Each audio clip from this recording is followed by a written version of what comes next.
प्रभु यीशु के सामर्थ्य नाम में आप सबको जय मसीह की, प्रेज़ द लॉर्ड। आज के सुंदर दिन के लिए प्रभु का धन्यवाद। आइए आज के मनन के लिए हम प्रभु के वचन को निकालें। मेरे साथ प्रभु के वचन को निकालिएगा। 2 कुरिन्थी अध्याय 11 वचन 14 और 15 यहाँ इस प्रकार से लिखा है, यह कुछ अचंभे की बात नहीं, क्योंकि शैतान आप भी ज्योतिर्मय स्वर्गदूत का रूप धारण करता है। इसलिए यदि उसके सेवक भी धर्म के सेवकों का सा रूप धरें तो कोई बड़ी बात नहीं, परंतु उनका अंत उनके कामों के अनुसार होगा। Praise the Lord, hallelujah.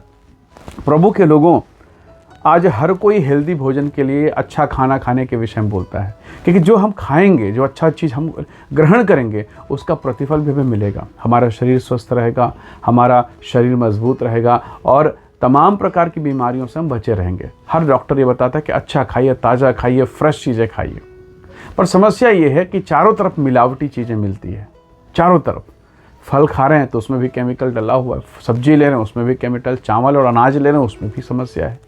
खाएं तो खाएं क्या? और ऐसी दशा में फिर शुद्ध भोजन पाना बहुत मुश्किल है। क्या आप इस बात को समझ रहे हैं?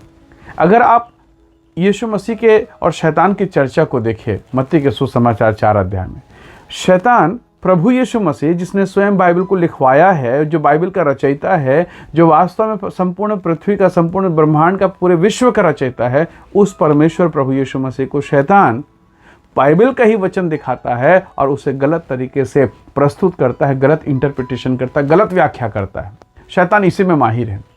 प्रभु के लोगों, वो मिलावट करने में मास्टरी है, उसकी विशेषज्ञता है। उत्पत्ति के पुस्तक जाकर कहते, क्या सच में परमेश्वर ने तुम्हें ये फल खाने को मना किया है? कितने अद्भुत तरीके से वो प्रश्न बनाता है और ऐसा प्रश्न बनाएगा, ऐसा स्थिति पैदा करेगा कि सुनने वाला व्यक्ति विचलित हो जाएगा। और यही आदम और हव्वा के साथ हुआ।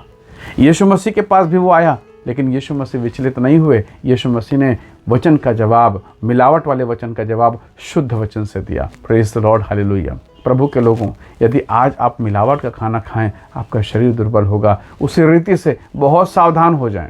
हम सबको सावधान होने की आवश्यकता है। यदि आपने मिलावट वाला वचन सुना, वो आपकी आत्मा को बीमार करेगा, वो आपके आत्मिक जीवन को कमज़ोर करेगा। आप दुर्बल हो जाएंगे। बाहर से बहुत अच्छा दिखेंगे, पर अंदर में फिर वो धीरे धीरे शुरू होगा और ऐसा होगा कि एक समय होगा जब आपकी आत्मा कमज़ोर होगी। फिर इसका उपचार क्या है? शुद्ध भोजन कहाँ मिलेगा? पवित्र भोजन, आत्मिक भोजन की मैं बात कर रहा हूँ। पतरस कहता है, अगर पहला पतरस 2 अध्याय 1 और 2 कर पढ़ें तो लिखा है, निर्मल आत्मिक दूध की लालसा करो। प्रभु के लोगों, फिर सवाल उठता है, फिर उत्तम भोजन, शुद्ध भोजन, आत्मिक भोजन कहाँ मिलेगा? कहीं नहीं मिलने वाला। आपकी बाइबल में शुद्ध वचन लिखा है, अक्षरशः वही, उसी को पढ़िए, उसी पर मनन कीजिए और पवित्र आत्मा आपको गाइड करेगा। पवित्र आत्मा आपको अपने वचन से भरता चला जाएगा। उससे बेहतर कोई और स्रोत नहीं है। हालेलुया। बाकी और यहाँ से वहाँ से जहाँ से मिल जाए, कहीं ना कहीं उसमें मनुष्य की बुद्धि, उसमें विचार आ जाते हैं, परंतु परमेश्वर का पवित्र वचन आपके घर में है। पवित्र कलाम, पवित्र शास्त्र बाइबल पढ़िए। परमेश्वर के लोगों, पौलुस कहता है कुरिन्थियों की कलीसिया को, ये वो कलीसिया है जो आत्मा से भरी है, ये वो कलीसिया है जो वरदानों से भरी है, ये वो कलीसिया जब बड़े बड़े काम होते हैं। 1 कुरिन्थी, 2 कुरिन्थी, दोनों पत्रे को निकालिए। आत्मा के बड़े बड़े वरदानों के बारे में इस कलीसिया को पता है, पौलुस ने सिखा रहा है।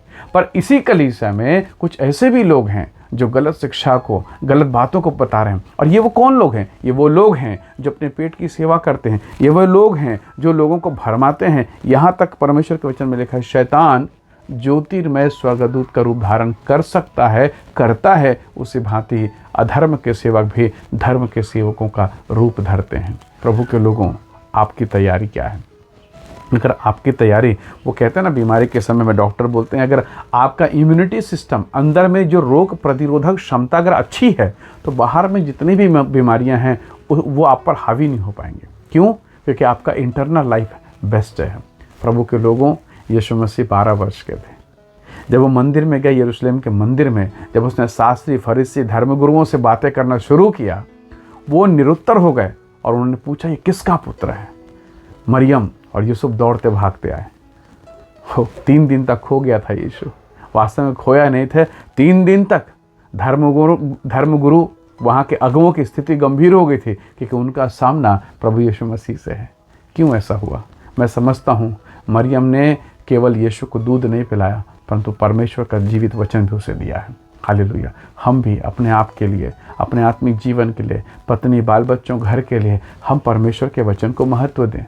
परमेश्वर के लोगों, प्रभु के पवित्र शास्त्र को, परमेश्वर के पवित्र वचन को पढ़िए। जब ये खुलेगा, जब ये खुलेगा, भजन 119 से 130 में लिखा है, उसकी बातों के खुलने से प्रकाश होता है। आपका घर उजियाला होगा, आपका लाइफ उजियाला होगा, आपके जीवन में मार्गदर्शन मिलेगा, पवित्र आत्मा आपको गाइड करेगा, प्रभु का आत्मा आपका मार्गदर्शन करेगा, आपको ऊंचा उठा कर लेकर चलेगा। यहोशू के पास सोचिए, मूसा को परमेश्वर ने दर्शन दिया जलती झाड़ी में, उसे लाठी दी, वो हाथ उठाता चमत्कार होते। पर आप जानते हैं, इसके बावजूद, इन सारे वरदानों के बावजूद मूसा सारी कलीसिया को कनान लेकर जा नहीं सका, खुद नहीं गया, खुद भी नहीं जा सका। पर यहोशू के जीवन को देखे, क्या उसके पास लाठी है? नहीं है। उसके पास चमत्कार है? बिल्कुल नहीं। क्या उसने जलती झाड़ी में परमेश्वर को देखा? बिल्कुल नहीं। फिर कैसे कनान लेकर गया? यहोशू की किताब 1 अध्याय को आज जरूर पढ़िए। वहां परमेश्वर ने कहा, मेरा दास मूसा मर गया है, जैसे मैं उसके साथ रहा वैसे तेरे साथ भी रहूंगा, पर एक कंडीशन था, ये जो व्यवस्था मेरे दास मूसा ने तुझे दी है, न दाएं मुड़ना न बाएं मुड़ना, तब तू जहाँ जाएगा मैं तेरे साथ रहूँगा, तेरा काम सफल होगा। उस परमेश्वर का वायदा है मेरे इस वचन से, न दाएं न बाएं। हालेलुया। हम कई बार मुड़ते हैं और फिर निराश होते हैं, फिर तकलीफ़ों में आते हैं। आज के इस दिन में परमेश्वर को धन्यवाद कीजिए और कहिए, प्रभु मुझे शुद्ध आत्मिक भोजन दे। प्रभु पवित्र आत्मा के सामर्थ आपके भीतर में कार्य करेगी। आप वचन पढ़ेंगे और प्रभु आपको तृप्त करेगा, और फिर जो अंधकार आपके चारों तरफ, आपकी फैमिली में, आपके परिवार में है, वहाँ एक ऐसी रोशनी प्रभु चमकाएगा जिसकी कल्पना आपने अब तक नहीं की है। प्रभु आप सबको बहुत आशीष दे। आइए दुआ करें। प्रेमी अनुग्रहकारी स्वर्ग पिता, अपने वचन को भेजकर अपने लोगों को चंगा कर, मसा कर, आशीष दे, और इनके जीवन पर तेरी महिमा प्रकट होने पाए। यीशु मसीह नासरी के नाम से इन्हें आशीषित कर, और जिस बंधन में है वे टूट नहीं पाए प्रभु जी। आपकी सामर्थ कार्य करे प्रभु, और हमारे अंतःकरण को, हमारे अंदरूनी आत्मिक जीवन को आप मजबूत करें, आशीषित करें। धन्यवाद पिता, प्रार्थना सुनने के लिए प्रभु यीशु के सामर्थी नाम से मांगते हैं। आमीन, आमीन। प्रभु आप सबको बहुत से आशीष दे। Praise the Lord. जय मसीह।